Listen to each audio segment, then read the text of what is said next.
colloquia. And the first one, in fact, this colloquium in general is on alphabet teacher education. That's a project that we have been going on for about 2 years now, and will be lasting for a while, until 2017. Actually, my colleague, Dr. Spartis, will talk about it in detail in a minute. And in this year, we decided that we wanted to have 2 different sessions, and we wanted to include a theoretical part where we wanted to have those people who have been working in this field for a while and have been, doing research to be part of it. And so we invited, and they kindly accepted Eric Lourdes from Spain, or Catalonia, I should say. Martin Dewey from the United Kingdom, and Andrew Blake from United Kingdom, to be part of the theoretical part of the discussion. And my colleague Nikos will talk about, in general, what our idea of alphabet teacher education is, and briefly about our project, which you will be listening to in the second half of the colloquium, when we will really actually have those teachers who took actually part in the project will be giving presentations on how they experienced the project, because it's exactly what, in fact, a few minutes ago, Professor Widdowson said. I mean, these people, in fact, did experience it, did go through experiencing what ELF meant, how it could be implemented in the classroom, and how, what kind of problems they were having with teaching, and what their students' reactions were. So you will be listening to these, like what their students' reactions were when they applied in alphabet pedagogies. You'll listen to Stefania Cornell about it. She'll be talking about that. And then we will have 2 teachers from secondary schools, state schools in Turkey, who will be talking about their implementation of alphabet lesson and their students' reaction to it. And we will then have a new area of inquiry, which again, alphabet teacher education specialists have been working on recently, on pre-service teacher education. We have implemented the same project last year, as of 2013-2014, on pre-service teacher education. So we will also give 2 of my colleagues who worked as mentors in the project will be giving a presentation on how they, in fact, explain what alphabet was,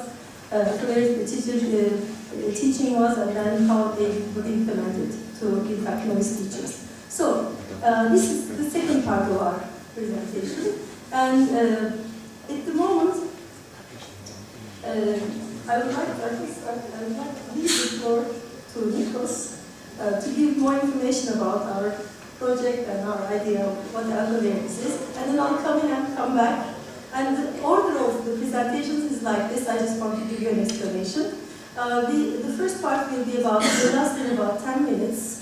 And if you have any questions, we will have about 5 minutes of questions. And then we will have first Eric Lourdes, and he'll be talking about 25 minutes, and then we will have 5 minutes questions briefly. And then Martin Dewey, again the same, 25 minutes presentation, 5 minutes questions, and Andrew will be doing the same. And then at the end, if we have time, we'll have an overall discussion of what has been presented. We'll be very happy if you have participated there. Thank you very much.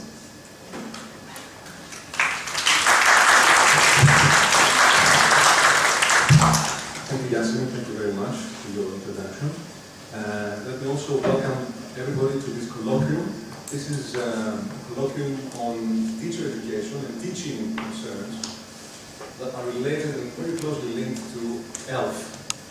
ELF has been, as a discipline, has evolved for at least a decade now, and it started with concern for essentially applied linguistics research, analyzing and thinking about what non-native speakers do. And only recently it has went over the bridge and really got teachers and teacher educators involved in the nitty-gritty of actually finding out how they can teach, if at all, health. The first part will have some theoretical orientations, and we have people who have been active for quite some time with a lot of experience in teacher education and in the area of health. And in the second part, as Yasemin said, we will have teachers who took part in our joint project that takes place at Boğaziçi University, the University of the Bosphorus in Istanbul. So, who needs ELF? You're a teacher teaching EFL. Who needs ELF is a legitimate question. Well, since even before ELF, teachers have been interested in exploring globalization and the effects of globalization on the area of teaching and learning and using the language, using English. And English being essentially the only global language around for many years now, it was a given that the teachers teaching, the EFL teachers, by EFL I mean teachers working essentially in countries where English is not a statutory language, like Greece, Turkey, Cyprus, Brazil, Germany, European Union, and so on. So this is not countries like India, Pakistan, Nigeria.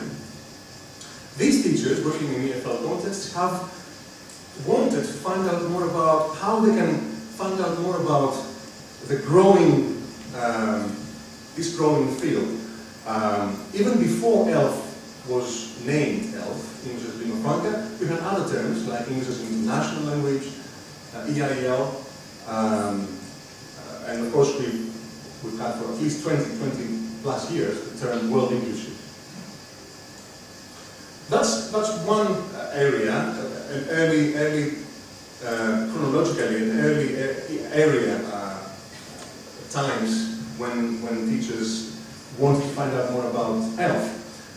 Apart from ELF, there's a growing concern for finding out more about assessing and teaching and operating in the classroom. What do we do in the classroom? We know about, since read books, more and more books are published about global English, ELF, and so on. In fact, today we have many books on ELF and on ELF, the analysis of the discourse of ELF, and not only that, beyond that. But the teachers who want to integrate an alternative perspective to EFL in general, because they believe that English is not really a foreign language for our learners, since they use it outside school extensively, in games, engaging with other people around the world. So this post-EFL era, what can we do about it? And how can we learn more about it? And ELF is a natural place to look for when you're looking for things like that. And of course, the traditional concern for promoting intercultural competence in the learners has always been there.